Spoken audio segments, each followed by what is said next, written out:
नमस्कार, मैं भूपेंद्र कुमार नंदन बिंदास बोल मीरा भाईंदर के शो में मैं आपका स्वागत करता हूं। आज का हमारा टॉपिक है एमबीएमसी का कचरा उठाने का हालचाल।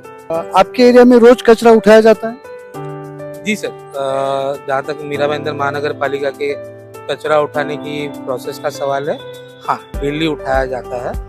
और पर ये प्रॉब्लम यहाँ पे आती है कि जो कचरा उठाते हैं वो सवेरे उठाते हैं। जो हो सकता है अगर ये लोग रोटेशनल शिफ्ट रखे और रात को उठाए तो ज़्यादा बेटर है। कारण ऐसा है कि जनरली जितना भी कचरा होता है वो रात के समय में अगर आप एक बार राउंड लगाएंगे तो रास्ते पे मिल रहा है। अभी रास्ता सोसाइटी से घिरा हुआ है, तो जनरली प्रॉब्लम यहाँ पे आता है कि जब रात भर कचरा वहाँ पे रहता है तो उससे मस्कीटोज होते हैं, उससे दूसरे जीव जंतु होते हैं। और रात का समय जो होता है वो जीव जंतु को एक पैदावार के लिए अच्छा समय माना जाता है। तो अगर रात को ही वो कचरा वहाँ से हट जाए तो ये सारी समस्या ही नहीं होगी, और ये जो दुर्गंध होती है पूरी रात जो सोसाइटी को बेयर करना पड़ता है वो सब नहीं करना पड़ेगा। सो आइडियली मेरा ये सुझाव रहेगा कि अगर प्रोसेस को रोटेशनल में किया जाए। अगर आप देखें तो अभी हमारे सामने एक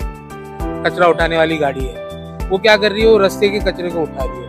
वो ये नहीं देख रही है कि फुटपाथ पे क्या कचरा पड़ा है या कौन सा कचरा काफी समय से पड़ा है, उस पर उनका ध्यान नहीं जा रहा है। अगर आप देखें तो हमारे पीछे भी कुछ कचरे काफी समय से पड़े हुए हैं। अगर वो उनके क्षेत्र में उठाना नहीं है तो वो सोसाइटी को कंप्लेंट रेज करे, सोसाइटी को पेनल्टी लगाए, वो भी उनकी जवाबदारी है।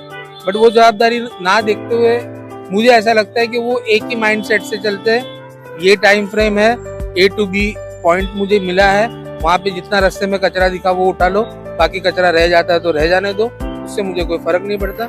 मुझे 4 बजे से पहले डंपिंग यार्ड में कचरा फेंकना है। तो ये विचारधारा जो है वो चेंज होनी चाहिए, ये मेरा सुझाव है। सर, शहर साफ दिखता है या ढकोसला है? सर, शहर 2-3 चीजों से साफ होगा।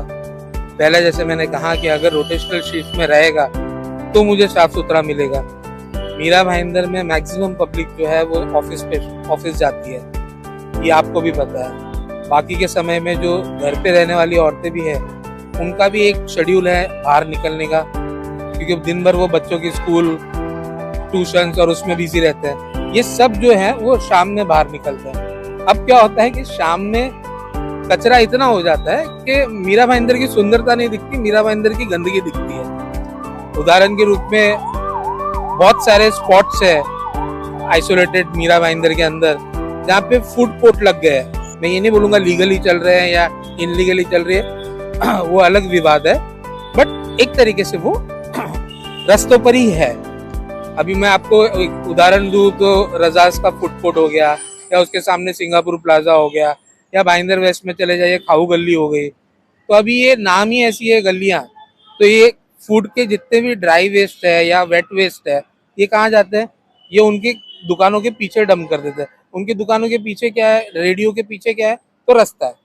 तो अब जब मैं स्टेशन से घर की तरफ जा रहा हूँ तो मुझे रास्तों में 2 ही चीज दिख रही है, या तो ट्रैफिक या तो कचरा। आप समझ रहे? और उसके वजह से क्या हो रहा है कि मैं फ्रेश माइंड से लौट नहीं पाता मेरे घर में।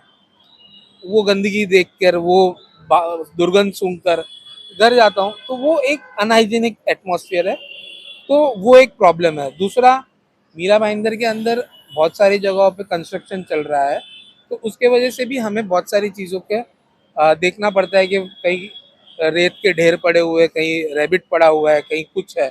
वो सब चीज़ नगर पालिका के अंदर ही आती है। या तो वो उनको उठवाए, या तो फिर वो रिस्पेक्टिव कंस्ट्रक्शन वाली कंपनियों को नोटिस भेजे कि भाई इतने समय में इसको साफ कर दो, वरना आप पे जो भी जुर्माना लगना रहेगा वो लगेगा। ये सारी कार्रवाइयाँ जो है वो पालिका के हित में या आम जनता के हित में नहीं है। आम जनता अपना फर्ज निभाती है टैक्स भर के। आपने जितना टैक्स बोला उतना भरा, नहीं भरा उस पर आपने पेनल्टी लगाया, वो भी भरा। बट उसके सामने हमें जो मिलना चाहिए वो कायदे से मिले, ये हमारा सुझाव रहेगा।